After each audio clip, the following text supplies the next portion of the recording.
Chegamos ao 8º livro das Metamorfoses de Ovídio, esse totem da literatura que tanto nos acalenta, que tanto nos agrada e que já gerou tantos comentários aqui. Pelo amor de Deus, posta o livro 8, agora a gente vem à luz com o livro 8.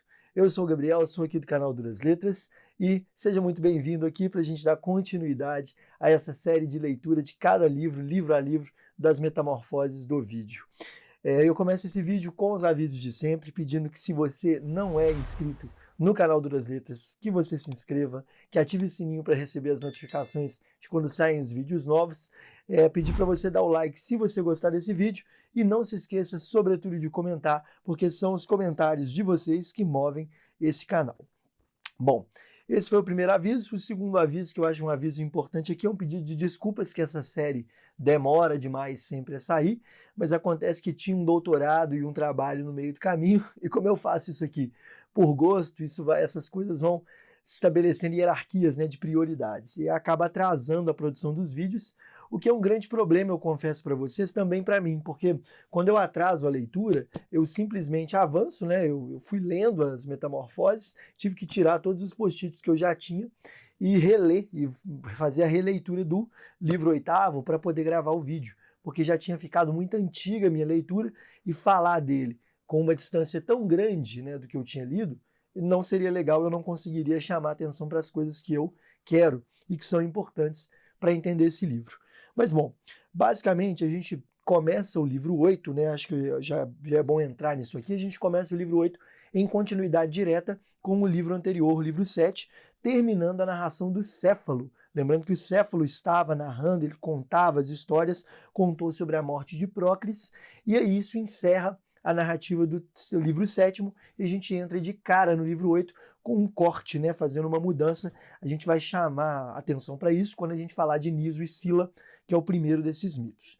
Mas antes disso, falando de forma geral, né, o tema desse livro, ou um dos temas principais desse livro, é um tema que já aconteceu, que já veio e já voltou algumas vezes ao longo das Metamorfoses, é o desprezo aos deuses, mas não só o desprezo aos deuses, mas a desonra com relação àquilo que é divino.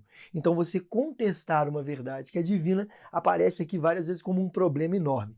E todo mundo que faz isso ou paga com a vida ou é metamorfoseado, como a gente sabe que os deuses costumam fazer. Então a gente vai ver isso aparecer duas vezes, primeiro no caso de Diana e Aquelo, né? Primeiro Diana vai ser ofendida e aí vai ter toda a cena do javali, o arco do javali, que é um dos mais bonitos do livro 8º, né? Depois a gente vai ter a cena do Aquelo sendo desrespeitado, deslegitimado em seu poder, Aquelo que vai narrar Teseu, que é um dos ciclos narrativos aqui, de Aquelo, Rio e Teseu, né? Esse confronto, ou melhor, não um confronto, essa conversa, essa recepção do Deus com relação ao herói. Aquelo também fala de uma narrativa em que ele é desrespeitado, e tem também a narrativa de Atalanta. Atalanta, que é a personagem por quem Melegro, que é um herói que a gente não conhece muito, né? Eu, por exemplo, só fui conhecer Melegro nas Metamorfoses de Ovídio, não tinha ouvido falar dele ainda. Mas Melegro, nessa situação com Atalanta, Atalanta é desrespeitada pelos tios de Melegro, o que eles vão pagar com a vida deles. Beleza. Então, basicamente, assim, esse é o argumento, esse seria o argumento principal desse livro 8º, mas ele é dividido também em 3 seções, né? Vamos dizer assim, em 3 blocos de mitos principais. A gente já viu isso acontecer com outros livros também, livros que são seccionados, né? Existem diferentes seções ali, ou conjuntos de mitos dentro de um mesmo livro. E nesse caso aqui, a gente vai ter primeiro os mitos que são subjacentes a Minos. Minos, lembrando, é importante ali na narrativa do livro 7, ele estava fazendo uma invasão, e agora a câmera, né, nesse método cinematográfico da epopeia clássica, a câmera se desvia para falar sobre Minos e o que aconteceu ali a partir dele. Então a gente vai ter mitos ligados à cena de Minos. Em seguida a gente vai ter justamente o tema de Melegro, né? O Melegro vai ser um personagem central no ciclo, ele e o javali que ele enfrenta, que é um castigo ligado a Diana. E esse mito de Melegro, ele é muito interessante porque ele faz uma espécie de entremês, né? Ele está entre esse ciclo de Minos e o começo de um ciclo de Teseu e Aquelo, né? Que antecipa a narrativa de Hércules, que vai ser do livro 9º. Então essa seria a ordem: mitos de Minos, segundo Melegro e o javali, e por fim Teseu e Aquelo, para introduzir no livro 9 o mito de Hércules. Ótimo. Em termos de estética, né, eu sempre gosto de fazer chamar atenção para isso também, né? Eu falei aqui da divisão das partes, ou seja, dos argumentos, e agora eu falo da poética do Ovídio adotada aqui. Ele vai ter vários símiles, né? Tem muitos símiles realmente no livro oitavo, eu nem lembrava que tinha tantos assim, mas dois símiles são muito interessantes aqui. O símile da catapulta para falar do javali, eu acho esse símile belíssimo, porque está associando uma criatura, né? Está fazendo uma espécie de inversão. Seria tradicional associar a catapulta ou o ariete a um grande javali, um javali poderoso.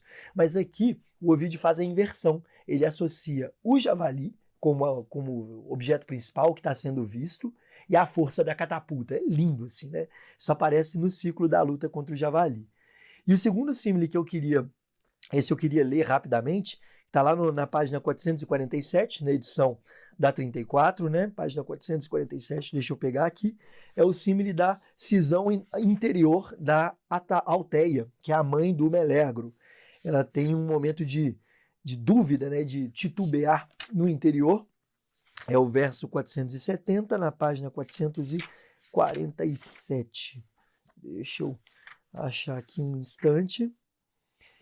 E a Alteia, que é a mãe do Melegro, se sente dividida entre o papel de irmã, porque ela perdeu seus irmãos para o próprio filho, e o papel de mãe, e ela teria que zelar por ele. E esse símile é o símile que diz: assim como a embarcação que o vento arrebata, e arrebata a corrente marítima ao vento contrária, sofre o efeito de ambas as forças, e indecisa a ambos obedece, assim vaga a filha de Téstio, que é a Alteia, entre sentimentos contrários. É lindo, né? Assim como uma embarcação que enfrenta diferentes correntes, diferentes ventos, sendo que uma joga para cá, a outra joga para lá, da mesma maneira, a Alteia se vê dividida entre o papel de irmã e o papel de mãe. Esse tipo de símile emocional e emotivo, para mim, é maravilhoso. Conseguir perceber um fenômeno da natureza e associá-lo, né, ao comportamento de alguém é coisa que os clássicos faziam muito bem. Além dos símiles, a gente vai ter um catálogo de herói, né? Vai ter o catálogo, primeiro, na verdade, dois catálogos, né? Primeiro catálogo de heróis no verso 301 a 317, que é quando vai ser descrito ali quem vai enfrentar o javali.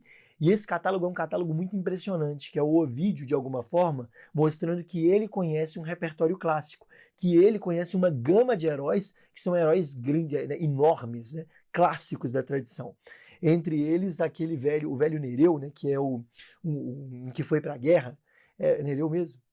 Enfim, a gente vai descobrir, a gente vai ler isso aqui, de toda forma, que foi para a guerra e já era um ancião muito sábio. E aqui nessa narrativa ele ainda é jovem. Então, assim, é impressionante ver isso. Outro catálogo, que é um pouco mais curto, vai estar lá no verso 732, que é um catálogo descritivo de Proteu, que fala sobre as características ou as qualidades metamórficas desse deus, que é um deus transformista. Proteu, inclusive, é um deus muito caro ao Virgílio também. Quando Virgílio vai escrever as suas geórgicas, inclusive, depois me cobrem, eu farei um vídeo sobre as geórgicas, eu comprei uma edição nova, com tradução do Matheus Trevisan, que foi meu professor na Faculdade de Letras, inclusive, e eu vou fazer uma série de vídeos também para dar conta dos 4 livros das geórgicas.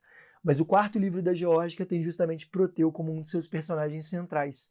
Proteu é o deus metamórfico, ajuda, né, o Aristeu, se não me engano, acho que é isso mesmo, a fazer uma aventura, né, uma catábase, descer ao mundo dos mortos e voltar também. Enfim, isso dito, a gente vence esse catálogo e tem uma invocação leve, não chega a configurar uma invocação aos deuses, como as que a gente está acostumado, que são aquelas invocações ao canto, né? A gente vai ter uma invocação leve ao deus Netuno, em que uma personagem, lá no ciclo de Aquelo e Teseu, ela clama por Netuno e pede socorro a ele, só que ela faz isso na forma de uma invocação, como eu vou ler com vocês, lá no verso 595 até o 602. Bom, isso dito, a gente pode entrar finalmente no nosso ciclo de narrativas, começando, como eu havia dito, pelos mitos que são subjacentes ao Minos, na nossa primeira grande sessão. Vamos lá. O primeiro mito que a gente tem é o mito de Niso e Sila. E é curioso, né? Porque a gente começa esse livro lendo Niso e Sila e a gente não sabe muito bem quem são essas pessoas, né? Por que elas estão sendo referidas, né, como título desse ciclo mitológico. Mas o que acontece é, como eu disse, uma retomada direta do tema ali de Céfalo. A aurora leva Céfalo embora. Isso é lindo. Basicamente, um novo dia surge e quando esse dia surge, Céfalo parte. E Céfalo parte em duplo sentido aqui. Tanto ele começa a viajar, como ele também deixa de ser parte dos argumentos do próprio livro. Então ele vai embora. Indo embora, a câmera, como eu disse, ela se move para falar justamente de Minos. Minos, aqui tem um corte de cena, né? Sai o Céfalo, entra Minos. Minos vai ser aquele sujeito que vai invadir. Isso já tinha sido anunciado no livro anterior, mas o Minos invade a Alcatoi, né? Alcatoi, a cidade de Alcatoi, que é onde está Niso, enfim, que é filha de Alcatoi, isso mesmo. Então ele vai invadir a cidade de Alcatoi, basicamente, e aí tem uma gradação no começo desse livro que eu acho lindíssima.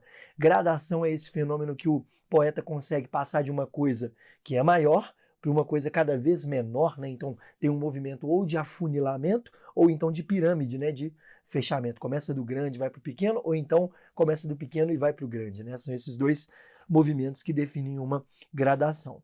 Então vai ter primeiro a invasão de Minos. E aí a gente vê a cidade sendo invadida, a cidade como um todo. E aí o poeta passa, né, na sequência para a torre de Apolo. Ele de repente localiza a cena da cidade em uma torre específica, que é uma torre dedicada a Apolo.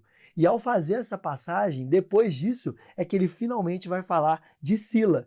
E Sila frequenta essa torre. Sila, que é filha de Niso. Então isso é muito interessante, né? Que é, basicamente, ele faz essa sequência da cidade, a torre, a mulher. E fecha nela, porque é ela que vai ser parte importante desse ciclo aqui inicial. Por que ela é então importante? Né? Por que Sila vai ser importante? Porque ela se apaixona pelo invasor, ela se apaixona por Minos.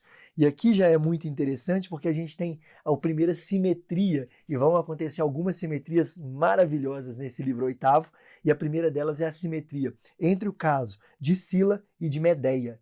Medeia, assim como Sila, né? Ou melhor, Sila, assim como Medeia, se apaixona pelo estrangeiro, pelo sujeito que vem e traz alguma espécie de informação nova, seja uma guerra, seja um desejo, o Velocino de Ouro, no caso de Jasão, né? No caso de Minos, a queda da cidade. E isso é muito interessante porque, nos dois casos, é essa paixão que vai ser a ruína da cidade. Então, Sila, né, se apaixona por Minos, tem essa semelhança com Medeia. Medeia, inclusive, é citada. Ela é citada indiretamente, não aparece o nome dela, mas se fala dela. E aí, num primeiro momento vai ter uma longa fala de Sila, que ela tem que escolher, e é lindíssima essa fala, uma fala linda, em que ela está dividida entre o amor e a pátria. Isso inclusive fez me lembrar do poema Pátria, do Vinícius de Moraes, que sempre foi um poeta conhecido, né, como um poeta do amor. Tem alguns bons poemas políticos também, e geralmente nos poemas políticos dele, um deles ele fala sobre a tensão constante entre o amor e a pátria, principalmente o amor a uma pátria com a qual a gente é obrigado a lutar, né? Que a gente precisa enfrentar em alguma medida. Nesse caso aqui de Sila, essa pátria que está querendo destruir e resistir ao poder de Minos, e no caso do Vinícius de Moraes, seria uma pátria que está vivendo uma situação de ditadura com a qual o Vinícius de Moraes não concorda veementemente, né? Ele é expressamente contra. E aí ele escreve esse poema nessa tensão entre amor à pátria e amor a outra coisa, né? O amor é diferente, né? Enfim. Isso dito, a gente corta, né? Vai ter uma contextualização importante aqui de que Niso, que é o sujeito, né, o dono dessa terra, de Alcatoi, esse nome é difícil de falar, mas Niso, que é o senhor de Alcatoi e que é pai de Sila, vai ser contextualizado para a gente que ele tem um item mágico, um elemento significativo, que é o cabelo. Ele tem um cabelo que era um cabelo divino e esse cabelo protegia a cidade. E no seu desenrolar, no seu argumento, na sua apresentação, a filha dele mostra pra gente que a grande questão ali de proteção da cidade passava justamente pelo cabelo. E o que ela vai fazer é cortar esse cabelo mágico do pai, e depois de cortar o cabelo mágico, ou seja, né, castrar em alguma medida a força da cidade, tirar esse item que protege a cidade, ela vai se endereçar finalmente a Minos. E aí ela passa pela invasão, né, passa pelo acampamento dos inimigos, chega até Minos e se revela. E é muito interessante que ao se revelar, ela mostra, né, olha, eu te entreguei a vitória, e mostra o cabelo mágico. E aí tem mais uma simetria aqui, porque, né, simetria quer dizer um espelhamento, porque a posição de Minos é contrária de Jasão. Jasão aceita a ajuda de Medeia, Minos não. Minos, no momento em que ele percebe o que Sila fez, né, o que essa personagem faz, apaixonada pelo amor, ele a recusa. E ele não só a recusa, como ele vai embora. Isso é muito forte, né? Ele estava querendo conquistar e basicamente quando ele vê que a filha entrega o reino de bandeja para ele e que ele está começando a vencer, a destruir tudo, ele parte, ele a abandona. E isso vai ser, né, a ruína não só da cidade de Alcátoi, que perdeu aí a sua força mágica, o seu item significativo, como também vai ser a ruína da própria Sila. E aí ela tem uma fala final, né? Uma fala final ali em que ela se lamenta, né? E ela se lamenta terrivelmente, como outras personagens clássicas da literatura, como Dido, né? Dido, por exemplo, na Eneida, do Virgílio, ela tem um lamento muito semelhante. Quando tem a partida do ser amado, tem um bifão que mostra o desespero. E esse desespero leva à morte ou ao suicídio, mais especificamente. Na fala final de Sila, a gente vai ter uma menção ao Minotauro. A menção ao Minotauro aqui acontece que Minos é pai do Minotauro. E aí é muito engraçado que a forma como Sila fala é a título de ofensa, falando assim: ah, agora eu consigo entender por que, né, a sua esposa, Minos, optou se deitar com um touro e não com você. Porque você não é homem, você recusou o amor de uma mulher que está ardendo de desejo por você. Né? Você não é um touro. Né? Isso é muito interessante. Ah, detalhe, gente, que é muito curioso, né? Nessa artimanha da história, né? Nessa arquitetura, vamos dizer assim, da, da literatura clássica, é que Minos é filho de Europa com Zeus, se não me engano. E Zeus se metamorfoseou em um touro para conquistar a mãe de Minos. Então, olha só que interessante, né? Minos é ao mesmo tempo filho e pai de um touro. Né? Mais uma vez, uma estrutura edípica. Ele é filho de Zeus na forma de um touro e pai do Minotauro, que também é um touro. Né? Enfim, de todo modo, fecha esse parêntese aqui. A gente vai ver a partir da recusa de Minos ao amor de Sila, a sua ruína. E ela se atira de um penhasco para poder nadar em direção ao navio, nadar desesperadamente atrás do navio de Minos. E ao se atirar do penhasco, ela vai ser metamorfoseada em águia marinha, né? Isso que é dito, ela se transforma durante a queda num pássaro que consegue voar rente ao mar, que parece que nada, mas na verdade voa, né? E persegue essa embarcação.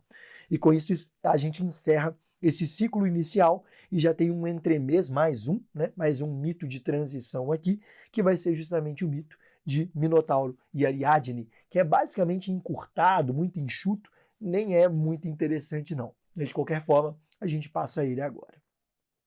Eu disse agora há pouco, né, basicamente, esse mito do Minotauro e da Ariadne, ele deixa a desejar, porque a gente quer muito mais, né? Principalmente por conhecer essa história, a gente já viu, já chegou para a gente de várias outras formas, seja na internet, seja via vídeo, seja em outras obras da literatura, o mito do Minotauro e de Ariadne, ou melhor, Minotauro, Teseu e Ariadne, é um mito muito famoso. E a forma como ele aparece nas Metamorfoses de Ovídio é extremamente enxuta, é minúscula. Então, assim, eu fiquei extremamente frustrado, né, com a aparição desse mito.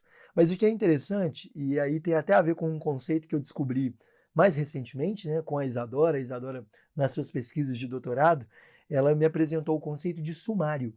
Sumário é quando um poeta, é quando alguém, né, algum escritor, ele usa algum suporte narrativo, usa da ficção para mostrar a passagem do tempo. E o mito de Minotauro e Ariadne, ele tem justamente essa função aqui. Ele tem a função de conectar esse ciclo de Minos e fazer o tempo passar para que a gente chegue ao mito de Dédalo e Ícaro, que vai ser o terceiro mito desse arco. Então, ele vai ser ele é um mito de transição, ele vai fazer basicamente a trama andar, o tempo andar, e a gente tem uma relação aqui que é interessante, né? Só uma anedota rápida aqui, mais um parêntese, né? Que ler o mito de Ariadne e Minotauro me fez lembrar da Casa de Asterion. Se você não conhece esse conto do Jorge Luiz Borges, leia, que fala justamente sobre uma mudança de posição. Ele constrói uma mudança de posição com a figura de Asterion, que é outro nome para Minotauro. um nome que só o Borges mesmo saberia, porque ele leu a biblioteca de Apolodoro e percebeu isso. Enfim, coisas que só Jorge Luiz Borges, esse totem da literatura latino-americana, fez. De qualquer forma, fecha esse parêntese, vamos voltar aqui para a nossa narrativa do mito de Minotauro e Ariadne. O mito, então, como eu disse, ele faz esse sumário, essa apresentação muito rápida, mas ele serve para dizer que o Minos voltou para Creta. Ele volta para Creta e é o momento em que Minos chega a Creta, o Minotauro já está grande, ele já não é mais a criança que Minos tinha deixado para trás. Ele já não era aquela criatura que é possível esconder dentro da casa, dentro do palácio. E aí o Minos vai decidir, obviamente, prender essa criatura, esse monstro horrendum, né? Esse monstro terrível que é o Minotauro. E é aí que é apresentado para a gente a figura de Dédalo e o seu labirinto. Tem um símile lindo ali no verso 160, vou dispensar a leitura, mas de qualquer forma é um símile que coloca aí justamente a figura do labirinto, né, a artimanha do labirinto, e compara ele com outra coisa. Mas o labirinto de Dédalo então é apresentado e serve também como mote para nos apresentar a figura de Dédalo. E a partir daí vem uma síntese minúscula do mito do Minotauro. O Minotauro adulto é preso lá dentro. A gente tem 2 círculos de 9 anos, isso é dito, né? Ou seja, 2 ciclos de 9 anos foram 18 anos de sacrifícios para o Minotauro, para alimentá-lo e mantê-lo preso dentro do labirinto. E aí, no 3º ciclo, ou seja, lá pelo ano 27, tem uma nova aventura, uma nova investida dentro do labirinto. No 3º ciclo, isso a gente sabe também no conto do Borges, vai chegar a figura de Teseu. E Teseu derrota o Minotauro, casa com Ariadne e a abandona depois. A gente assiste isso tudo num lance ali de 15 versos.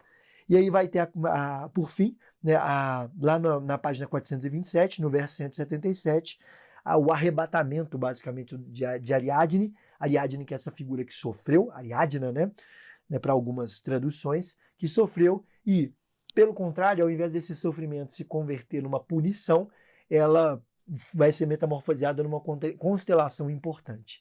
Então, nessa narrativa terrível, ela foi arrebatada, né? Ela foi salva pela metamorfose em constelação. E isso basicamente encerra o mito, apresenta para a gente 2 figuras importantes, mais uma figura de transição, que é Dédalo, mas apresenta também Teseu que agora começa a peregrinar. O que é importante saber sobre Teseu e o Minotauro é que vai ser justamente a aventura do Minotauro o que vai dar fama a Teseu.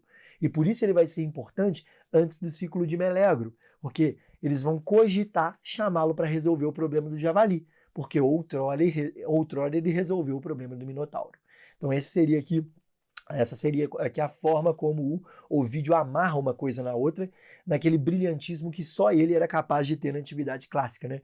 De amarrar, fazer uma tessitura, né? Toda uma colcha de retalhos aqui, em que os pontos, as linhas, elas vão se conectando e se explicando. Assim, isso é sensacional. Ver como é que ele consegue pôr esse ponto do Teseu antes que Teseu apareça lá na frente é incrível, é tarefa aqui de um mestre da literatura e um mestre da escrita e da ficção, com certeza. Mas vamos adiante, vamos pegar Dédalo e Ícaro agora. Dédalo está extremamente infeliz na ilha de Creta, né? Ele está ali como uma espécie de prisioneiro, né? Ele é realmente, né? Não é espécie não, ele é realmente prisioneiro de Minos, junto com seu filho Ícaro, e ele está ali, então ele vai continuar nessa ilha de Creta, e a gente sabe pelo mito, pelo começo do mito, que ele deseja partir, é o que ele mais quer. E aí ele tem esse invento, esse desejo de invento, em que ele fabrica as asas de cera, né? Ele basicamente vai juntar ali com penas e cera e montar asas de pássaro, para que ele e o filho possam fugir dali voando. Só que é muito necessário, nesse caso, né, é interessante aqui nesse caso, que ele precise de prudência, né? A gente não fala tanto sobre isso no mito de Dédalo e Ícaro, mas que é preciso voar entre o chão. Você não pode se aproximar demais do mar, senão as asas ficam pesadas, nem pode voar alto demais, senão a pena derrete. É muito interessante que você tem que encontrar a justa medida, né? Voar no meio. E voar no meio significa nem se deixar, nem acreditar que sua queda é perigosa, que você pode morrer, etc. E você pode de fato. Então você não pode se acovardar e reduzir o voo, senão você cai. E você também não pode se sentir arrogante demais, que vai ser o crime de Ícaro, e voar muito perto do Sol. Lembrando aqui que o Sol não é o Sol na nossa concepção hoje, né? Hoje a gente sabe que ele subir um pouco mais não afetaria ali, não derreteria as penas por si só. Mas numa concepção clássica, voar mais alto é se aproximar mais do Sol. E isso faria com que ficasse mais quente e a cera das penas se derretessem, né? Fossem derretidas ali. Eu acho muito interessante que o momento de fabricar as asas é uma cena típica de montagem. Já chamei atenção aqui em outros vídeos para o que é uma cena típica. A cena típica é a cena de vestimento, a cena de construção, a cena de convite. Essas são cenas típicas da Antiguidade Clássica. Principalmente em Homero, elas têm função mnemônica. Elas, inclusive, são parecidas entre si. Uma cena de vestimenta vai se repetir várias e várias vezes na Ilíada e na Odisseia, porque ela tem função de memória. Já no caso das metamorfoses, no caso da Eneida, por exemplo, essas são cenas em que o poeta pode mostrar a que ele veio, que ele é um bom poeta. E a gente não tem dúvida nenhuma disso nas mãos do Ovídio, né? O Ovídio mostra a fabricação das asas com muito engenho, né? É aquilo que Platão fala, né? O Platão fala no Ion. Como é que pode o poeta supor que ele é um artesão? Como é que pode o poeta querer se comparar a um artesão e montar essas asas de forma tão segura? Ele, por acaso, sabe montar essas asas sozinho, fora da literatura? Não, então ele é um mentiroso.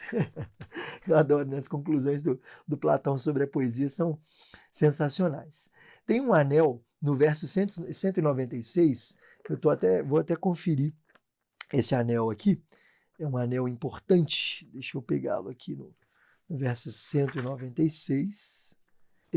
O anel do verso 196, ele é um anel muito simples, né? Porque basicamente o anel é quando a gente antecipa algum acontecimento, e no meio da fabricação das asas, né, o maravilhamento de Ícaro, a gente tem lá no 196, Ícaro, né? Junto dele estava um jovem Ícaro, desconhecendo que dava forma a seus perigos. Então Ícaro estava ajudando o pai a montar as asas que o levariam à ruína. Esse anel é muito simples, eu nem sei porque para mim foi tão importante. De qualquer forma, eu destaquei aqui. Eu acho que é importante, na verdade, né? Para mim foi.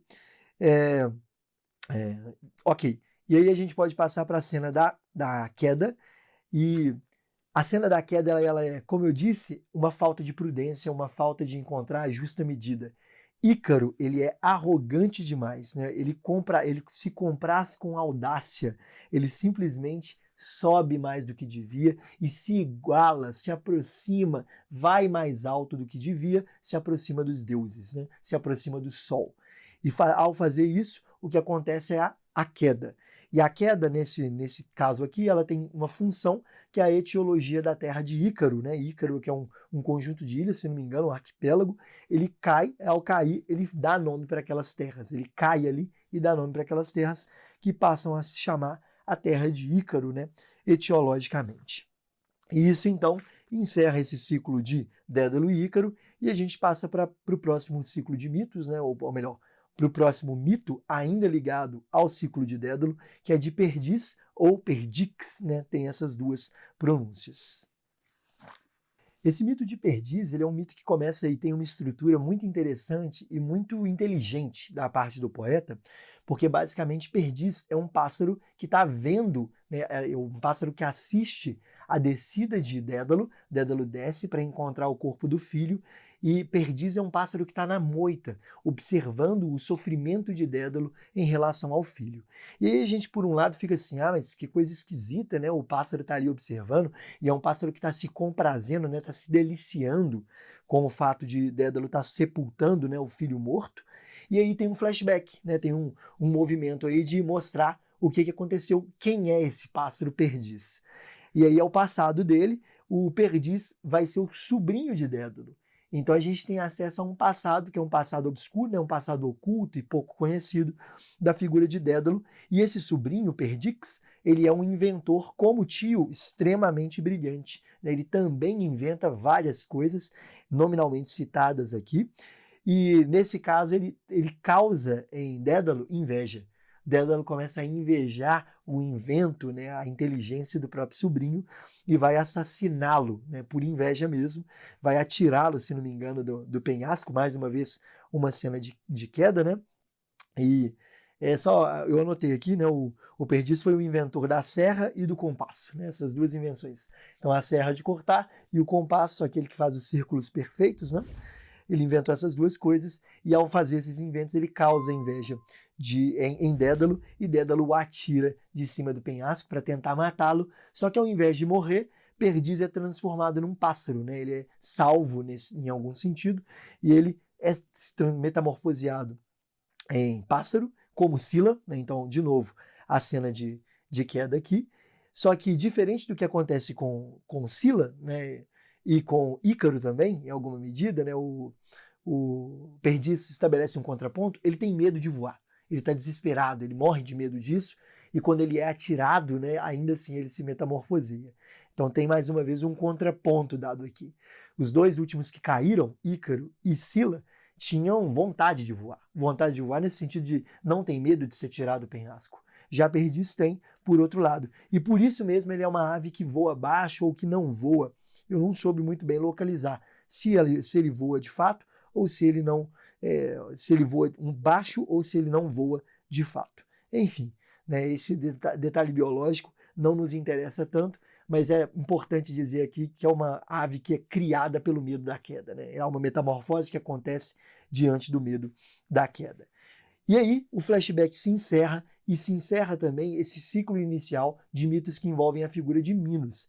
Percebam que Minos ficou lá atrás, bem distante. A gente saiu de Minos, passou, né, passando por Scylla, foi de Scylla para Teseu, de Teseu para Dédalo, de Dédalo a gente chega em Perdiz e isso fecha esse ciclo de mitos. E a gente finalmente vai ver o javali de Calydon, que é talvez a sessão mais longa, se não me engano é a sessão mais longa do livro 8º, em que a gente conhece a figura de Melegro.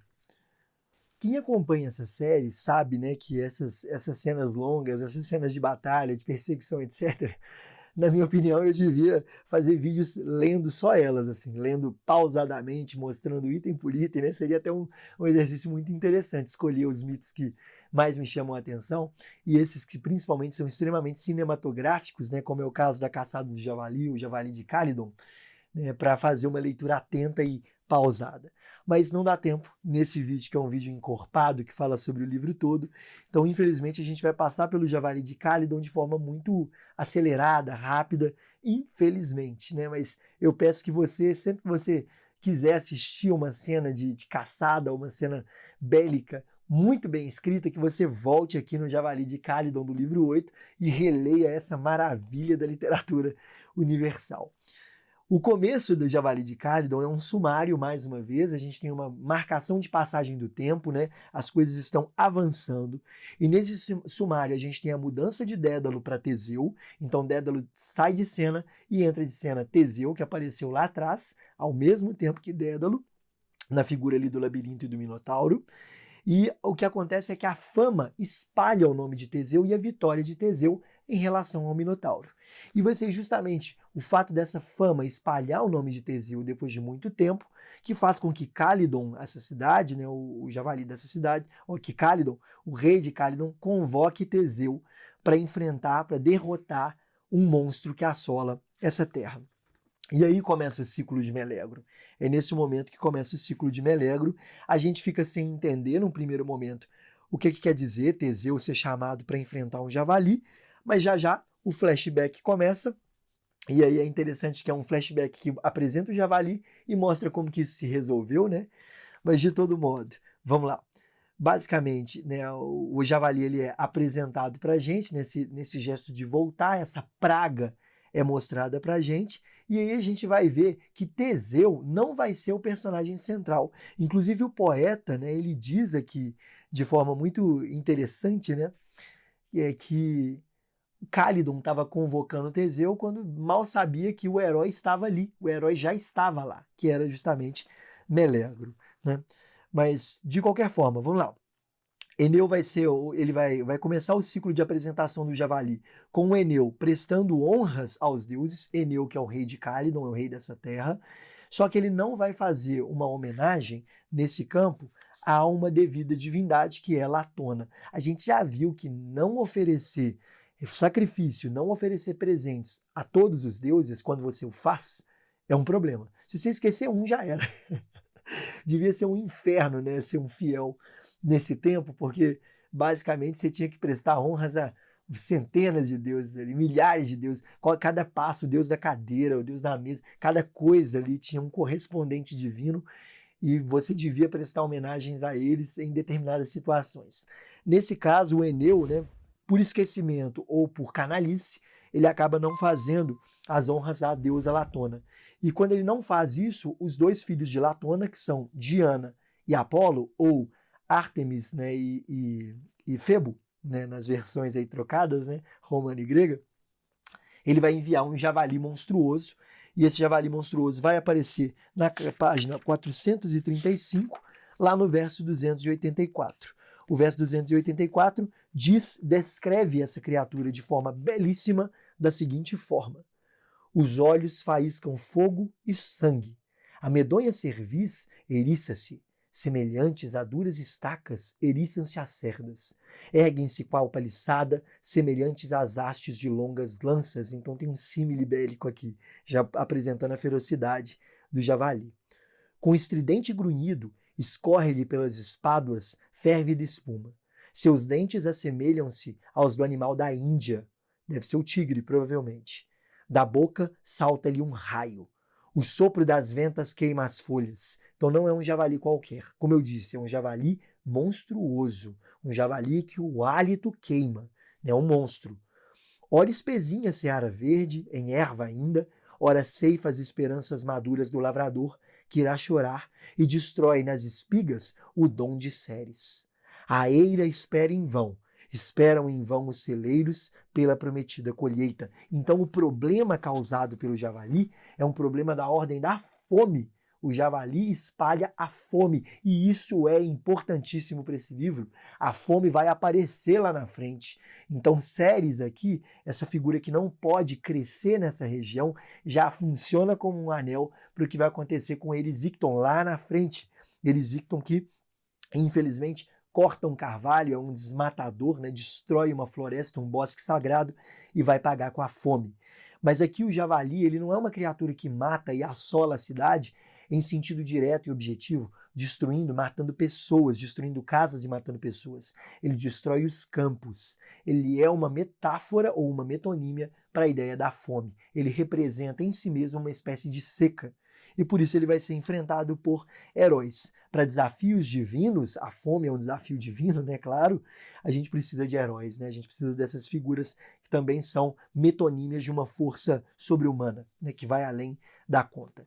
E aí que vai aparecer, né, a figura de Melegro, introduzindo para a gente, de fato, o seu ciclo divino, o seu ciclo de mitos, que envolve ele e a batalha contra o javali. Esse é o sexto mito do livro oitavo. A entrada de Melegro é, obviamente, a passagem da fera, ou seja, do problema, à solução, aos heróis. E aí tem uma continuação direta. Essa continuação direta vai falar justamente daquele ponto, né? Os heróis vão ser convocados, mas Melegro estava ali. Melegro vai ser a figura emblemática ali na derrota do javali, vai ser o responsável por matá-lo. E é aí que aparece aquele catálogo que eu mencionei no início desse vídeo, que é o catálogo que vai do verso 301 ao 317 e que apresenta as personagens divinas que vão enfrentar o nosso querido, né, ou melhor, o nosso terrível javali. Entre os personagens destacados ali tem a figura, claro, né, uma das figuras importantes, que é a figura de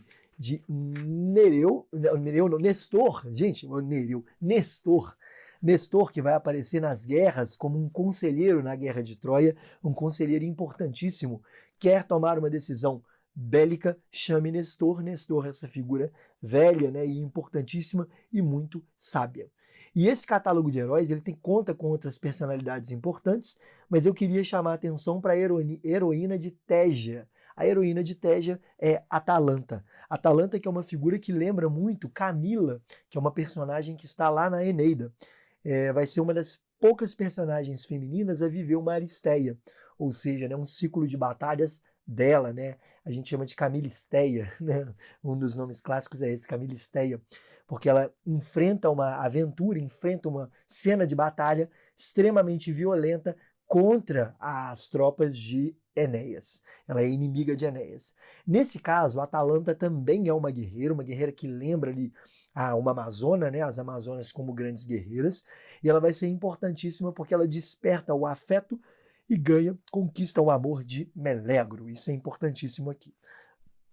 Aí, a gente passa para a cena mais longa, tem um corte de cena e leva para a cena mais longa desse mito, né, e também a cena mais longa do livro oitavo de forma geral, que é a caçada do javali.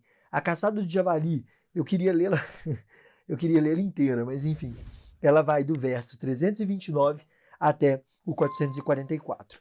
Como eu não posso, infelizmente, lê-la inteira, eu queria selecionar pelo menos um trecho, que vai ser o trecho lá do verso 380.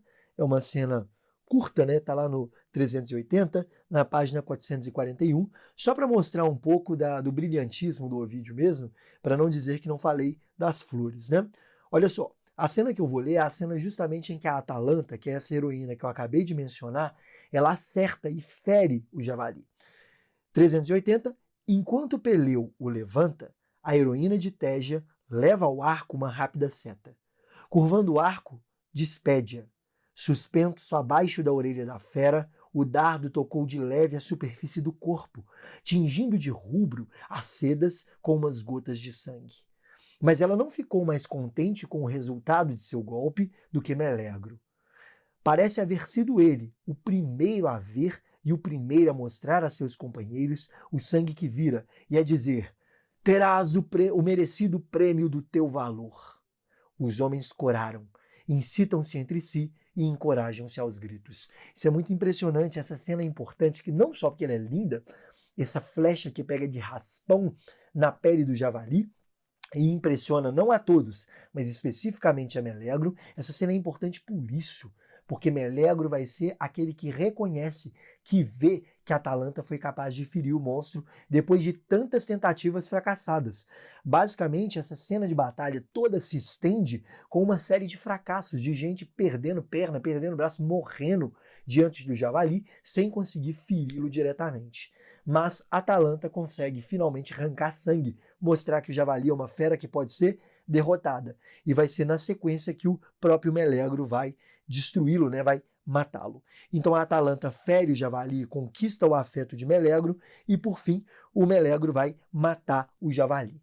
E ao matar o javali, ele dedica os espólios dessa vitória justamente à Atalanta. Então isso era muito comum nas guerras, né? Quem leu a Ilíada e a Odisseia já reparou isso, que tem um momento da guerra que é uma interrupção, um momento da batalha que é uma interrupção. E opa, vamos fazer a espoliação. Vamos pegar as armaduras, vamos descascar a pele, vamos juntar as coisas aqui, vamos ganhar o espólio dessa batalha. E o que acontece é que o Melegro, depois dessa batalha intensa, feita por várias pessoas, ele dedica os espólios justamente à Atalanta.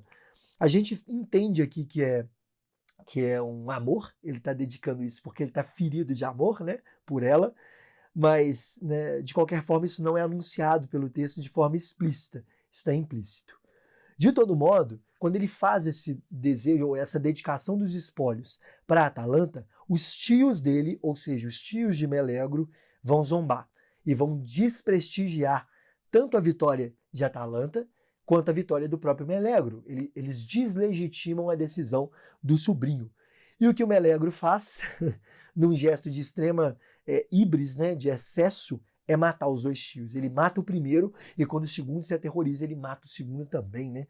Ele faz essa coisa terrível que é matar os próprios tios e entregar os espólios da batalha para amante, né? Para Atalanta.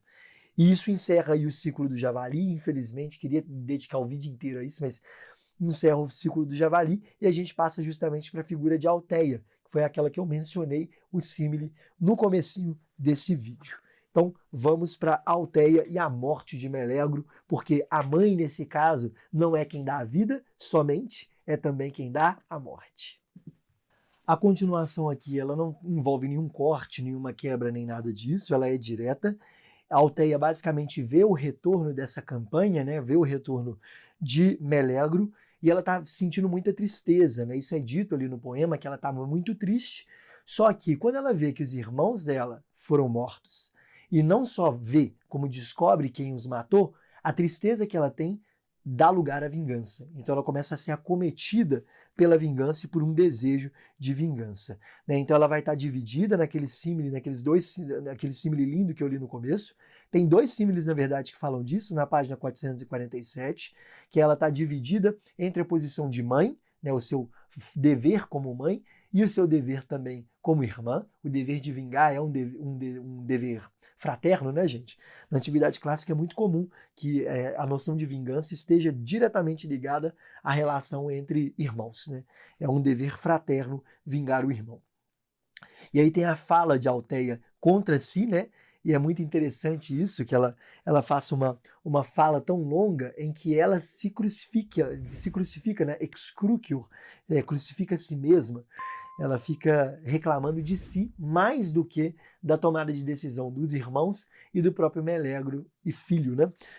O que acontece aqui é que é muito interessante, é que ela vai explicar a partir desse momento, ela vai vai sugerir o que o poema vai dizer, que é o mito do próprio Melegro, de por que Melegro é também um ser divino, uma criatura divina. O que está diretamente ligado ou está em remissão, em espelhamento, em relação com o fio de cabelo lá do começo do canto, que era um fio de cabelo mágico, algo que protege, algo significativo.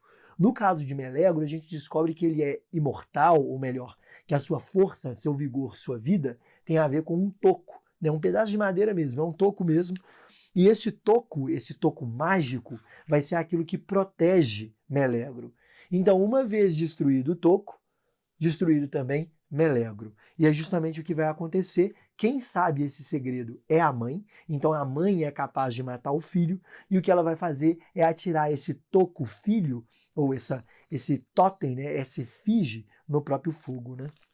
Vai atirá-lo no fogo e vai fazer com que Melegro morra queimado, né? O Melegro é consumido pelas chamas sem ter sido atirado no toco, ele. Né? É uma metonímia da vida dele. Ele é queimado pela mãe. O que é muito interessante desse tipo de fenômeno na tradição clássica é que o próprio Ovídio tinha um pudor muito grande na questão do parricídio e do matricídio, né? A questão das mortes de pai, morte de mãe e morte de filhos. Essas relações elas são vistas com muito pudor por parte do Ovídio. Não é todo poeta clássico que vai fazer isso, principalmente não é todo romano que vai fazer assim. As tragédias do Sêneca, por exemplo, ele não está nem aí, ele sai matando tudo e a todos violentamente. Ovídio não. Ovídio faz com que a morte, o assassinato do filho pela mãe, seja metonímico. O assassinato da filha, ou melhor, do pai pela filha, seja metonímico.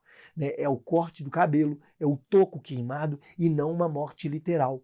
Quando a morte literal acontece, no caso da antiguidade ovidiana, geralmente é por engano. Então eu matei sem querer, como no caso do Édipo, né? O Édipo não está aqui, mas é uma boa referência. Mas a gente pode lembrar, por exemplo, aquele caso de Medeia, em que Medeia engana as filhas que matam o pai. Ali sim, a morte, o parricídio acontece e ele é condenado, e condenável, claro. Porém, a morte é por engano, ela não é uma morte direta e intencional. Isso é muito importante aqui para a gente entender um pouco do pensamento do próprio poeta. O que o poeta tem como parte da sua crença, como parte da sua forma de contar essas histórias que poderiam ter sido contadas de outra maneira. A Alteia, por exemplo, numa versão do mito, poderia ter queimado o filho mesmo, sem precisar da figura metonímica de um toco. Né? Enfim, fecha esse parêntese longo e bola para frente junto com as Meleagrides, né? Melegrides, né? Que são aquelas que sofrem pela morte de Melegro. Vamos lá.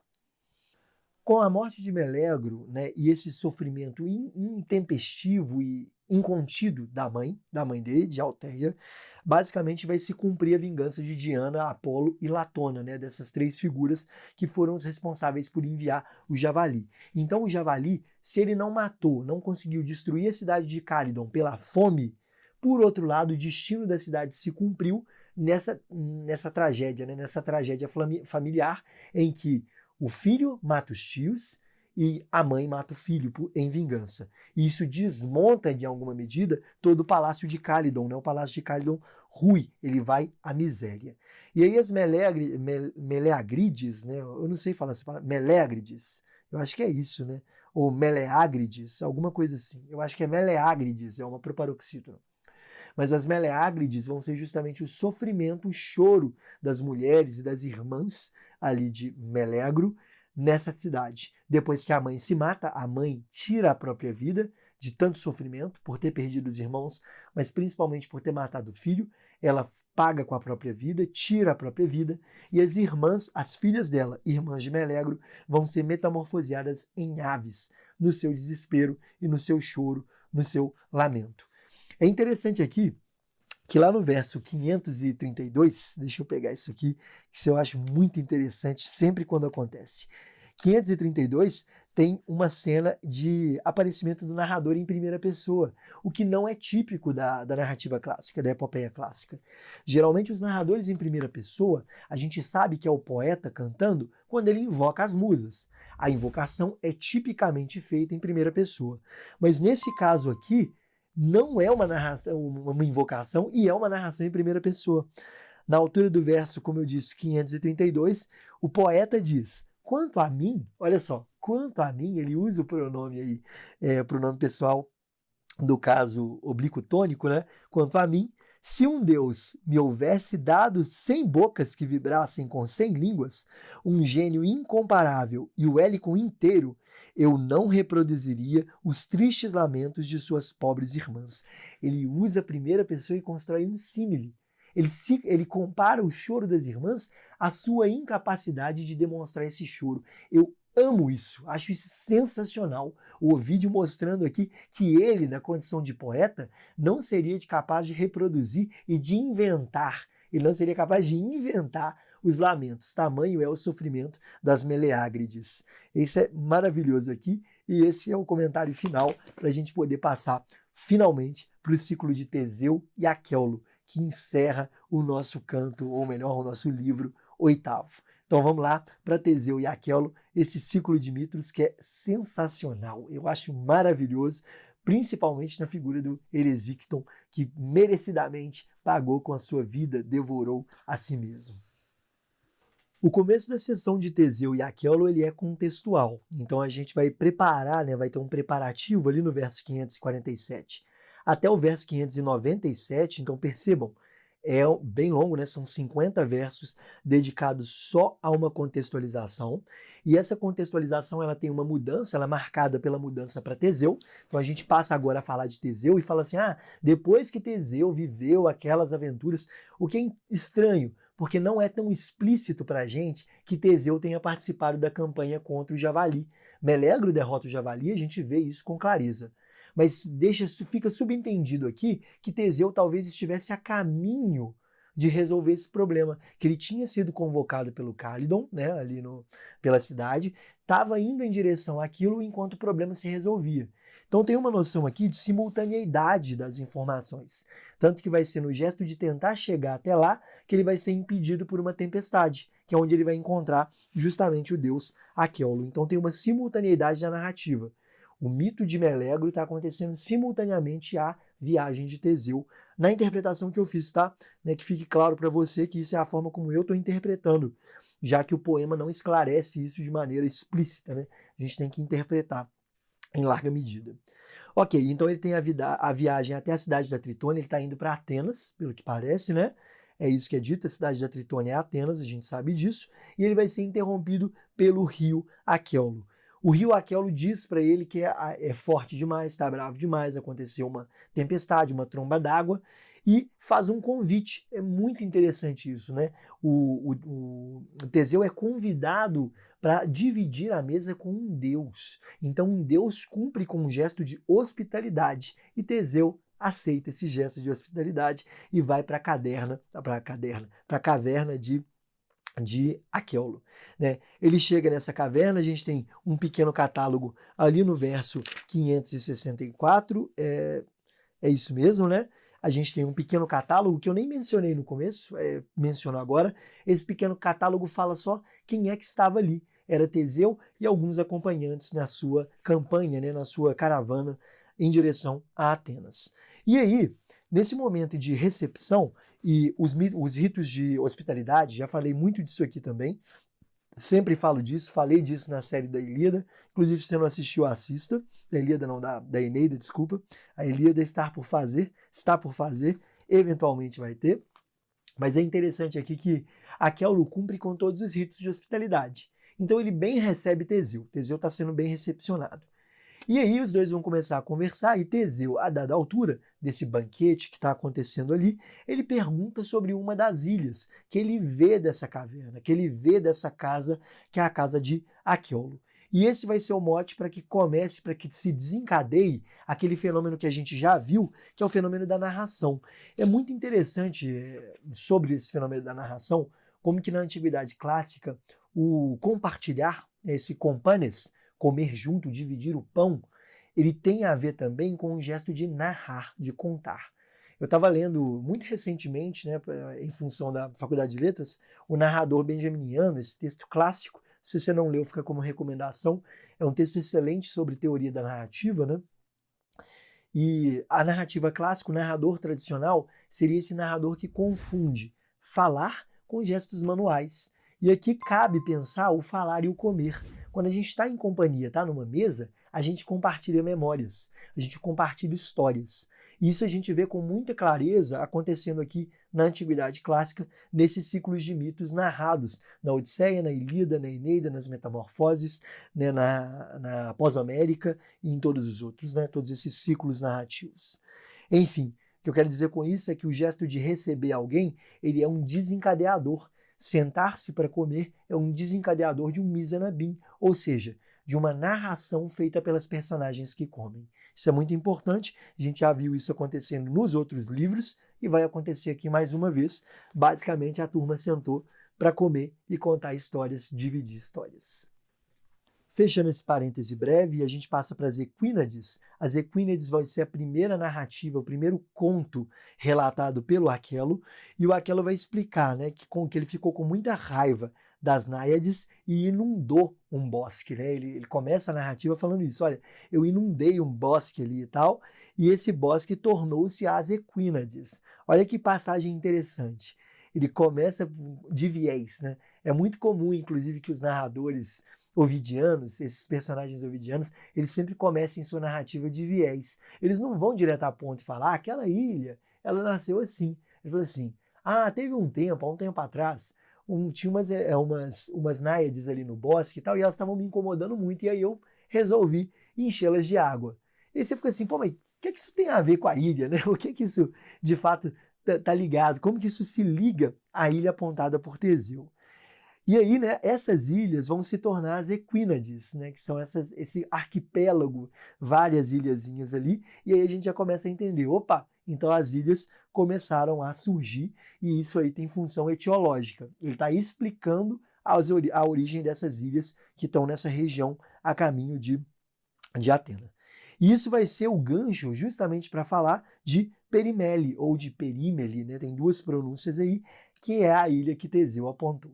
Então eu já vou emendar aqui na sequência, né, o mito de Perimele ou de Perímele, como eu disse.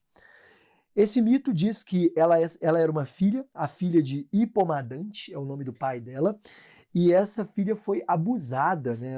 Aquelo é muito explícito com isso, ela foi violada, né, violentada ali pelo Aquelo. Aquelo diz isso, que ele roubou dela, tomou dela a virgindade. E por ter tomado dessa filha a virgindade, o pai, o Hipomadante, ele vai ficar, vai desprezá-la. É isso, né? A gente vai ver, inclusive, essa cena de desprezo se repetir com Erisicton. Erisicton também despreza a sua filha e a gente vai entender a assimetria que acontece lá e aqui, né? Mas, bom, ele vai vexá-la e ele vai tentar matá-la. Diferente do que faz Erisicton, né? Que vende a filha. Mas o Hipomadante vai tentar matar Perimele e Perimele foge dele. E é justamente nesse momento de fugir que o Aquelo vai interceder. Nessa intervenção, eu estou aqui trocando os papéis, vocês devem ter percebido, eu estou o tempo todo consultando aqui meu roteiro, né? Esses roteiros são importantíssimos, gente. Inclusive, isso aqui no futuro vai ser meu material didático para quando algum dia eu der esses cursos presencialmente, ler as metamorfoses de Ovídio numa universidade ou num curso mesmo que seja online, que vocês possam participar e que a gente possa fazer a leitura ao vivo, né? E não só de forma assíncrona, como nessa série aqui. Mas, de todo modo, acontece ali, como eu estava dizendo, a invocação a Netuno. Netuno é uma divindade máxima, é um dos três grandes, junto com Zeus e Hades, né? Junto com Júpiter e Plutão. E aí tem a súplica, uma súplica de metamorfose. Salve Perímele a partir de uma metamorfose. Faça isso. E aí, eu queria ler essa invocação rapidamente, que está no verso 595. É uma invocação muito, muito linda. E aí, basicamente, eu vou voltar. Recebia, e ali é a fala de Aqueulo, recebia, né, recebeu a filha, a Perímele, e, sustendo-a enquanto nadava, clamei: ó Deus do tridente, a quem coube em sorte o segundo reino do universo, Deus das águas instáveis, onde nos finamos todos os rios sagrados que fluímos, atende-me, Netuno, e ouve propício a minha súplica. Esta que levo, eu leseia. Se Hipomadante, seu pai, fosse terno e justo, ou fosse menos cruel, devia ter se apiedado dela e ter me desculpado a mim. Visto que a terra por crueldade paterna se fechou para ela, concede, Netuno, peço-te, aquela a quem a crueldade paterna precipitou nas águas, concede um lugar, ou se for possível, que o lugar seja ela. Lindo, esse final é lindo, né? Concede um lugar, ou que ela seja o lugar, ou que o lugar seja ela. Isso é maravilhoso. E aí a gente entende a origem da Perímele, né? Da ilha Perímele, que é a ilha perguntada por Teseu. Acontece a metamorfose de Perímele em ilha. E isso é lindíssimo. O que é interessante aqui é que a metamorfose está diretamente associada nesse ciclo de mitos do Aquelo, ele sendo uma divindade fluvial ou uma divindade aquosa, marinha, na falta de palavra melhor. A metamorfose está sempre ligada à figura de Netuno e à própria água. Lembrando, Proteu é uma divindade de metamorfose também múltipla, que consegue se transformar e se destransformar. Ele vira e desvira, isso é lindo também, né? Um Deus que faz isso. Ele também é uma divindade das águas, né? Então, a figura das águas como metamorfose, ela é importantíssima aqui. Cabe lembrar, né, aquele velho... não é provérbio, não, esqueci o nome do Heráclito, que é um homem nunca entra duas vezes no mesmo rio, porque o homem passa pela metamorfose e o rio também. As duas coisas se metamorfoseiam. Não é só o rio, é também o homem. Transmudando repousa, diz Heráclito mais uma vez em outra das suas máximas filosóficas, né, nessas frases. A gente está sempre em transformação. No caso das metamorfoses, transformações literais. Isso dito, a gente encerra esse ciclo de explicação e ele é, de fato, o nosso gatilho para a narração. A gente vai ver agora um dos mitos mais maravilhosos, um dos pontos altos, junto com o javali, desse livro oitavo, que é o mito de Filémon e Baucis, né? Filémon e Baucis ou Filémon e Baucis. Vamos lá. A gente vai assistir para esse mito a continuidade do jantar, o Aqueulo vai se calar, né? E aí vem uma condição muito interessante que tem a ver com aquele tema, com um dos temas principais, um dos argumentos principais desse livro oitavo, que é aquele desprezo e a desconfiança com relação ao divino e a fala divina, a justiça divina. O Pirito, né, que é um personagem, Pirito, despreza a história do Deus. Ele tem uma arrogância na casa do próprio Deus. Isso é muito bom, né? Porque o Pirito, basicamente, ele faz o que a história de exemplo que vai vir na sequência vai mostrar para ele. Olha só que torção interessante. Então ele é arrogante, ele desacredita o dono da casa, ele desacredita o seu anfitrião. E aí o Lélege, que é um velho, olha o velho sábio aparecendo, a velha coruja, ele começa a narrar pela prudência. Ele pede prudência ao Pirito. Fala assim, olha, cuidado. Eu sei de uma história, sei de uma narração que mostra o perigo desse tipo de assertiva que você está tendo. O perigo desse tipo de constatação e de arrogância que você demonstra na casa de um senhor, de um deus. Não fica claro para a gente se todos eles sabem que Aqueulo é um deus. A gente, né, parece ali que eles desconfiam, mas que eles não sabem de fato, talvez só Teseu saiba, uma vez que o próprio rio fala a ele. Então, olha que coisa ótima, o Lelegy vai contar, esse velho vai contar um mito que tem função pedagógica. E esses mitos que têm função pedagógica, nas metamorfoses, eles têm função pedagógica tanto no sentido cívico, das pessoas que leem as metamorfoses, mas também diegética, né, na narração. Então ensina ao mesmo tempo a personagem e o leitor. O mito pedagógico ele vai ensinar justamente a ter prudência, a ter cuidado com relação ao divino, a não desprezar os deuses. E é aí que ele começa a história de Filémon e Baucis. Em resumo, Júpiter e Mercúrio, eles vão à Frígia, eles vão peregrinar à Frígia. Eles procuram abrigo e não encontram. Olha que coisa assim, né? Oh, meu Deus do céu, isso é impressionante. Tá, eles procuram abrigo e não encontram. Eles batem na casa de várias pessoas em um vilarejo e não conseguem achar abrigo. Até que eles chegam a uma casa muito pobre, que é a casa de Baucis e Filémon, que são pobres anciões, eles são descritos dessa forma, né? São anciãos velhos e tal, e que apesar de serem pobres, veem aqueles dois peregrinos e os recebem em sua casa, sem perguntar, sem nada. Gente, olha, olha, aí vem a cena da ceia, que é lindíssima, mas olha que coisa interessante. A simetria aqui é dada. Num primeiro momento, a gente vê Teseu e a sua companhia chegando, peregrinando e não conseguindo atravessar, não conseguindo continuar a sua jornada, eles são convidados por um deus. No caso da história que Lélegis conta, dois deuses descem à terra, estão peregrinando, pedem abrigo e não encontram, e são recebidos por dois mortais. A gente tem uma inversão direta da narrativa aqui. Basicamente, o que o Ovídio faz é repetir a estrutura narrativa de Teseu e Aqueulo em Filémon e Baucis, só que agora com os papéis trocados. Antes era um deus sendo anfitrião de um mortal. Agora são mortais sendo anfitriões de deuses. E isso muda tudo. E de qualquer forma, independente da posição, o que o mito mostra pra gente é que é necessário ter prudência com os deuses. É necessário respeitá-los, dar oferecer abrigo, mesmo quando você não os conhece. Beleza? Então, basicamente, o respeito é generalizado, o respeito é a todos. Porque aquele a quem você recusa o respeito pode ser um Deus. Cuidado, perito, que esse sujeito que nos recebe aqui pode ser um Deus. Cuidado. Né? Isso é muito bom.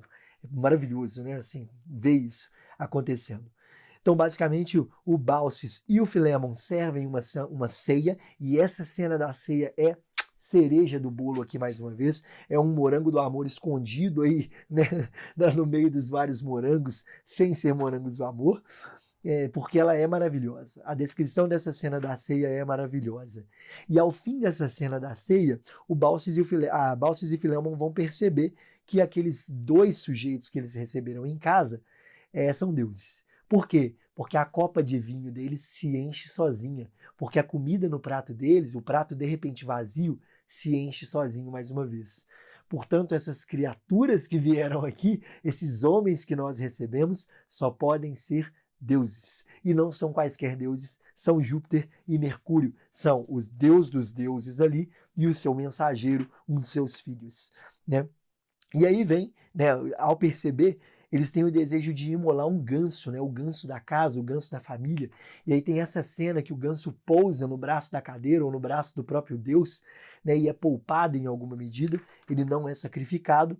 E aí vem a fala desses deuses que decidem, né, castigar o vilarejo. Obviamente, só Baucis e Filémon foram honestos, só Baucis e Filémon foram gentis e hospitaleiros. Eles cumpriram com o rito de hospitalidade e nos receberam apesar de serem velhos e apesar de serem pobres. Então eles serão poupados. O que é que eles fazem? O que é que esses dois deuses, né, fazem de maneira terrível? Transformam toda a região num pântano e só Baucis e Filémon vão ser poupados, vão ser tirados ali, mas eles vão alagar, né, destruir todo o vilarejo. E aí o que acontece é uma cena de desejo muito maravilhosa, né? Porque os deuses, ao cumprir com esse castigo, fazer esse castigo acontecer, eles perguntam qual que era o desejo, qual que seria o desejo de Baucis e Filémon.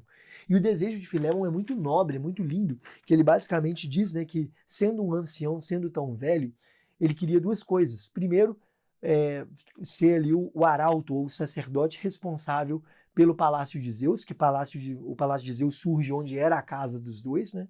Eles constroem o maior palácio ali, e ele pede para ser o sacerdote desse palácio, mas que ele pudesse viver eternamente com sua amada, porque ele já tinha passado tanto tempo na companhia dela que agora já não fazia sentido se separar, porque ele a amava demais.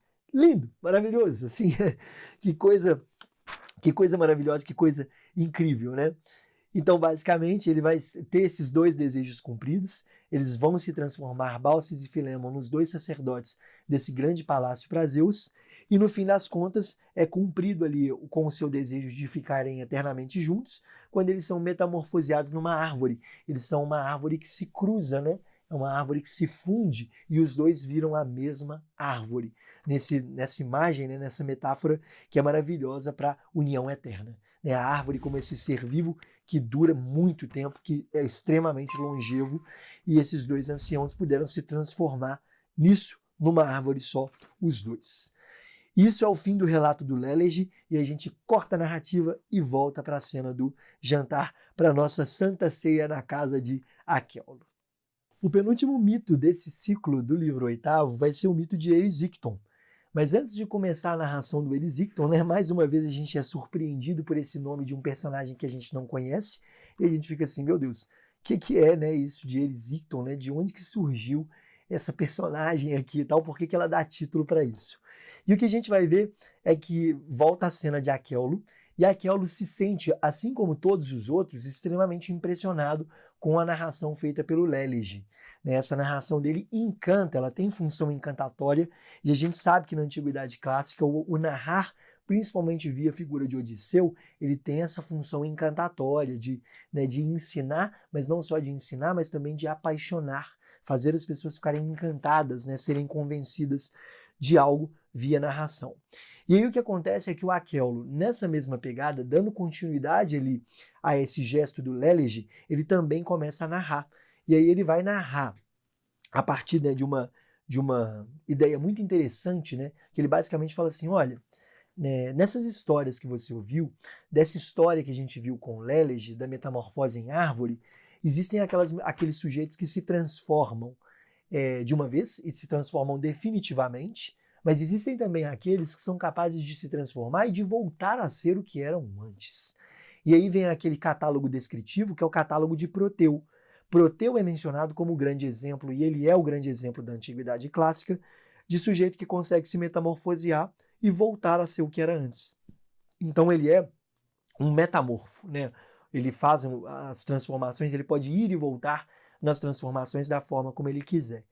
E o que é interessante aqui é que basicamente o Aquello fala, o Proteu, né, nesse catálogo, ele é um metamorfo e tudo mais, pipipipopopó, mas existe também outra pessoa que é metamorfa, que também tem a habilidade de um doppelganger, né, de fazer essa transformação e voltar a ser o que era antes. E vai ser a filha de Erisicton, né? A filha de Erisicton é uma pessoa que consegue se transformar e destransformar à sua própria vontade. Então a gente vai ter aqui uma gradação que sai de Proteu, passa por Autólico, né? Autólico não, pela filha de Erisicton, que é Minestra, se não me engano, por Minestra, e chega até Erisicton. Então olha a gradação mais uma vez. Proteu, Minestra, Erisicton. É assim que a gente faz, a gente dá uma torção, faz o laço para que a peteca não caia, que a gente continue narrando. E aí vem a apresentação do mito de Erisicton. Basicamente, a gente descobre ali, a gente entende ali que Erisicton era um sujeito extremamente arrogante e, assim como na posição do Pirito e assim como na posição de outros personagens desse mesmo livro, há um desrespeito com relação a algo dos deuses. Ele, né, Erisicton, ele vai destruir um carvalho sagrado. Ele vai até uma mata, e é uma mata dedicada à deusa Ceres. Olha a fome voltando aqui. Olha o javali aparecendo de outra forma aqui, mascarado como outra figura. Então ele vai a esse bosque de Ceres e vai começar a desmatá-lo. E nesse bosque vai haver basicamente um carvalho sagrado e ele vai destruir esse carvalho sagrado. Eu queria ler rapidamente na página 465. Na página 465 a gente tem um símile, que é o símile desse carvalho, que eu acho lindíssimo. O símile está no verso 761. Olha só, diz justamente da cena em que o Erisicton ataca o carvalho sagrado. Quando a ímpia mão lhe desferiu um golpe no tronco, da casca fendida brotou sangue, como da cerviz esmagada de um enorme touro. Quando tomba como vítima, em frente ao altar, costuma o sangue escorrer. Então, aqui é descrito que atacar esse carvalho sagrado é como fazer um sacrifício diante de um altar. Só que esse sacrifício aqui não é ao Deus. Esse sacrifício feito pelo Erisicton, o corte no carvalho sagrado, é para o próprio benefício. Ele não está dedicando isso a ninguém, só a si. E essa arrogância, esse orgulho, né, essa vaidade que leva ele a destruir o carvalho, vai ser justamente aquilo que o destrói.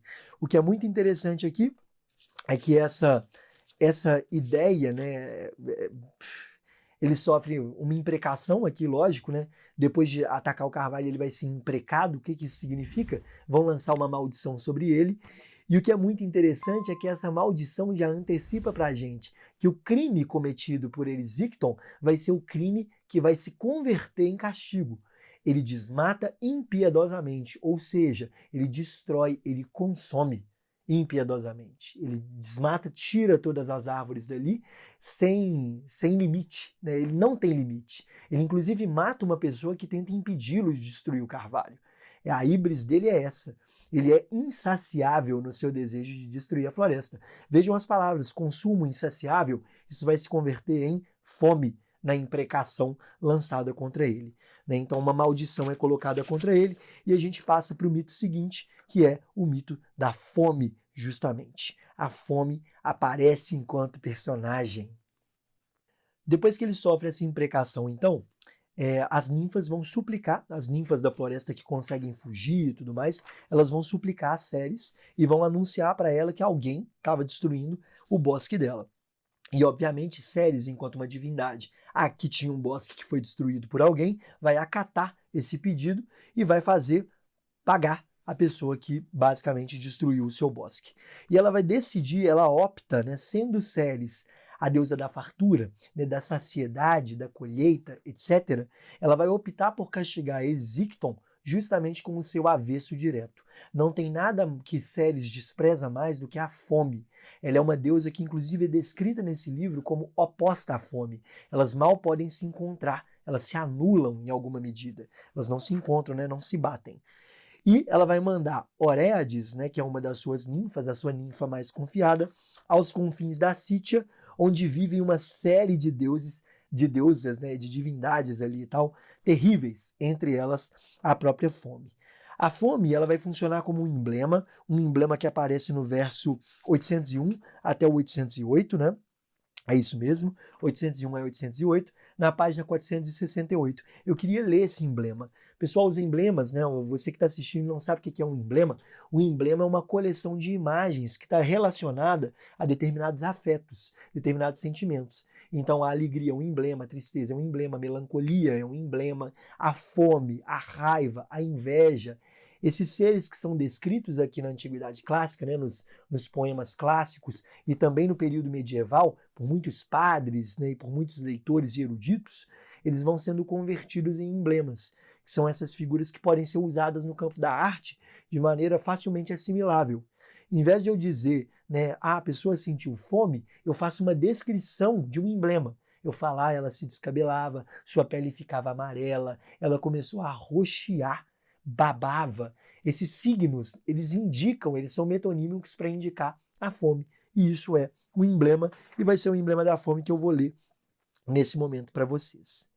De cabelo hirsuto, olhos cavados, palidez na face, lábios esbranquiçados pela inação, faces cobertas de sarro, endurecida a pele, através da qual podem ver-se as vísceras.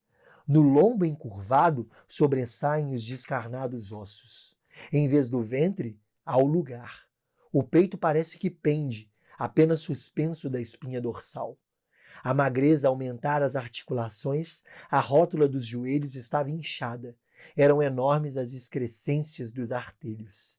Então, assim, a gente vê uma espécie de figura miserável, né, magérrima ali, deteriorada, que é a própria figura da fome, que está com todos os signos da fome desenhando a sua imagem, a sua figura. E aí, a fome, obviamente, vai acatar o pedido, né? A Oreades, que é a ninfa enviada por Ceres, explica a situação para a fome, diz que Ceres precisa de um favor dela, e apesar de Ceres e a fome não se baterem, delas serem inimigas naturais, a fome vai acatar o pedido. Ela vai entender, em alguma medida, que Erisicton é o seu semelhante, que Erisicton também é um ser insaciável. E enquanto um ser insaciável, ele tem fome. E ela vai até ele e vai chegar até lá. Eu quero ler essa cena mais uma vez, apesar desse vídeo já estar ficando colossal. A gente vai ler mais uma cena aqui, que está no verso 814 até o 822, na página 469 ainda. Vai dizer: apesar de sempre se opor à ação de Ceres, a fome cumpre suas ordens. Levada pelo vento através do espaço até a casa que lhe fora indicada, entra de pronto nos aposentos do sacrílego de Erisicton, que está mergulhado em sono profundo. É de noite. Cerra-o entre seus braços e insufla-se nele, sopra-lhe a garganta, o peito e a boca, e nas veias esparge-lhe a fome. Cumpridas as ordens, deixa o mundo da abundância e retorna à casa da indigência, seu mundo habitual. Então, basicamente, ela vai com o sopro do vento, entra, penetra dentro de Erisicton e parte. Cumpre a sua missão e vai embora. A gente viu isso acontecer em outro canto lá atrás, que foi o canto, né, o da Atalanta não Aglauro. A Glauro e a inveja. A inveja faz uma coisa muito parecida, ela instila, ela entra pela boca de Aglauro e a inveja acomete, toma conta dessa personagem, né? Ela é consumida por isso. Então, mais uma vez, a gente vê isso acontecer e, basicamente, né, isso funciona aí como uma metáfora para a própria ganância. A fome é extremamente gananciosa, né? Ela é insaciável, ela tudo deseja. Eu, inclusive, falei aqui, né, no começo sobre o desmatamento e tal. Isso que me apresentou foi minha esposa que sugeriu isso, que a Erisicton era uma metáfora para a ganância, assim como a fome é a personificação da ganância. Então, né, fica os créditos aqui dados a ela. Agora, eu tinha esquecido de dizer isso é importantíssimo. Bom, foi a Isadora que disse, né? Aquele que nunca se sacia é ganancioso, aquele que nunca se sacia tem fome. É o caso de Erisicton aqui. A gente tem, para encerrar essa parte e passar para o mito de Minestra, um símile lindo, que está no fim da página 469, e é um símile um pouquinho mais longo, que diz da fome também. Como o mar recebe os rios da terra toda e não se farta de água, e isso Aquelo disse, lembra que Aquelo falou isso lá atrás, ao invocar Netuno, e absorve os cursos de água vindos de longe, como fogo voraz nunca recusa alimento, queima montões de madeira, e quanto mais se lhe dá, mais pede, mais sôfrego se tornando com a mesma quantidade, assim a boca do ímpio Erisicton recebe e, ao mesmo tempo, reclama tudo que seja alimento. É a ganância reduzida, né, sintetizada em uma símile importantíssima para encerrar esse mito de Erisicton e dar o mote para passar para o mito de Minestra. É muito interessante que o começo do mito de Minestra ainda está em relação a Erisicton. Erisicton é o pai de Minestra. A gente já tinha até se esquecido disso, porque a gente está tão encantado com a narração de Aquelo sobre esse sujeito acometido pela fome, que a gente se esquece que o tema principal do mito não é Erisicton, mas Minestra. É a ela que ele está se endereçando, ou melhor, é a ela que ele está se remetendo quando ele compara lá no comecinho com Proteu. E aí vem, Erisicton basicamente perde tudo, ele faz como um bom personagem de conto de fada e entrega todas as suas posses para poder comer de forma insaciável, só que ainda restava um bem importantíssimo. E esse bem vai ser justamente a filha. A filha dele, Minestra, aparece e ela vai fechar, como eu disse agora há pouco, esse anel. A gente vai entender finalmente qual que é a comparação com Proteu. Por que ele contou toda essa narrativa até chegar até aqui. Basicamente, o pai vende Minestra a uma pessoa com quem ela não queria se casar. E não só é uma pessoa com quem ela não queria se casar, como era uma pessoa de outra classe. Não era como ela, uma princesa, vamos colocar nesses termos assim. Então ele a entrega para um camponês ou para alguém de outra classe social, o que não podia acontecer ali na ordem do que seria natural em termos de uma convivência social da época. E ao vender a filha, né, entregar a filha para esse sujeito, ela odeia naturalmente o marido. Ela é totalmente insatisfeita com o marido. E aí ela suplica, ela pede, faz mais uma vez uma súplica a Netuno, outra vez a súplica a Netuno aparecendo aqui. Antes foi a Aqueulo diretamente e agora é a súplica de Minestra na boca de Aqueulo mais uma vez. Ela vai suplicar a Netuno e pedir para que ela saia dali, que ela fuja dali. E o que acontece é que ela é metamorfoseada por Netuno na figura de um pescador. E aí o marido passa por ali e encontra aquele pescador e você viu minha esposa, viu uma jovem mulher passando por aqui? Eu, de jeito nenhum, diz essa figura metamorfoseada. E aí o marido vai embora. E depois disso, né, a ela foi-lhe restituída a forma. Verso 870. O anel aí está fechado. Ela não só virou um pescador, como ela se destransformou. Ela recuperou a sua forma original. E aí a gente entra na sequência da morte do Erisicton, né? De como é que essa figura morreu. Ele percebe que a filha é uma metamorfa, né? Tem essa capacidade de se transformar, e ele continua incessantemente vendendo a filha. E a filha, toda vez que ele a vende, ela se transforma em uma nova coisa para enganar o marido ou enganar o seu comprador.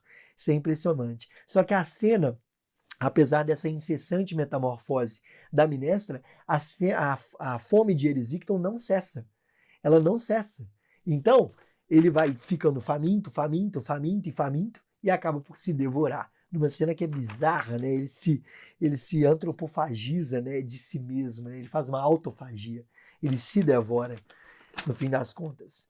E aí tem o fim da narração de Aqueulo, depois que Erisicton se mata se devorando, e a gente entende a relação entre Minestra e Proteu, a gente encerra a narração de Aqueulo e ele fala da sua própria habilidade. Ele também é um metamorfo, ele também tem a habilidade de se transformar nessa e em outra coisa. E aí ele faz uma menção, né, uma menção aqui final, que vai ser o mote principal para enganchar o livro de número 9, que é a menção aos seus cornos feridos, né? Seus chifres feridos.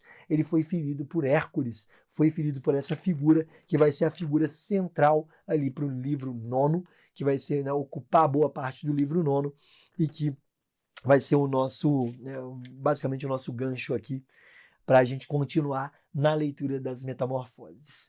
Bom, a narração encerra dessa forma, esse livro oitavo termina com essa menção sutil ao que vem logo na sequência, ao que se conecta imediatamente depois, que vai ser o mito de Hércules e Aqueulo, ainda sob a narração de Aqueulo, né? Aqueulo quem vai narrar essa história, como a gente vai ver.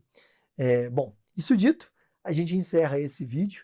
Eu aproveito aqui esse final para repetir aqueles pedidos que eu sempre faço, que se você gostou desse vídeo, você deixe o like, que se você ainda não é inscrito no canal do Duras Letras, que você se inscreva, ative o sininho para receber as notificações e não deixe de comentar o que você pensa da série, o que você reparou e que eu acabei não comentando aqui.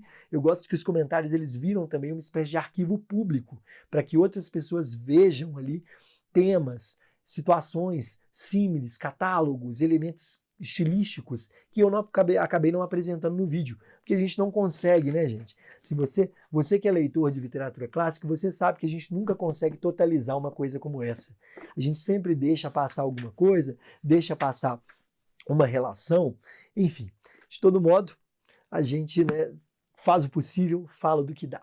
Então escreva aí nos comentários se eu esqueci alguma coisa, para que outras pessoas possam vê-la e saber dela também. Eu agradeço muito por você ter assistido, agradeço pela paciência, por esperar esse episódio sair. Eu sei que você fica na ansiedade e que esses episódios ajudam com a leitura, você que está numa sequência de leitura, mas dá muito trabalho, como você vê aqui, dá muito trabalho fazer cada um desses episódios, né? Principalmente com os meus roteiros. Esse roteiro aqui ficou com mais ou menos 3 páginas, porque tem muita coisa, é um mito relativamente longo, e eu fiz muitos comentários paratextuais para ajudar na sua compreensão. De todo modo, eu me despeço aqui, vejo você no próximo livro, no livro nono, agora tentando cumprir com uma espécie de cronograma para que a gente possa finalmente terminar as Metamorfoses de Ovídio. É isso e até lá.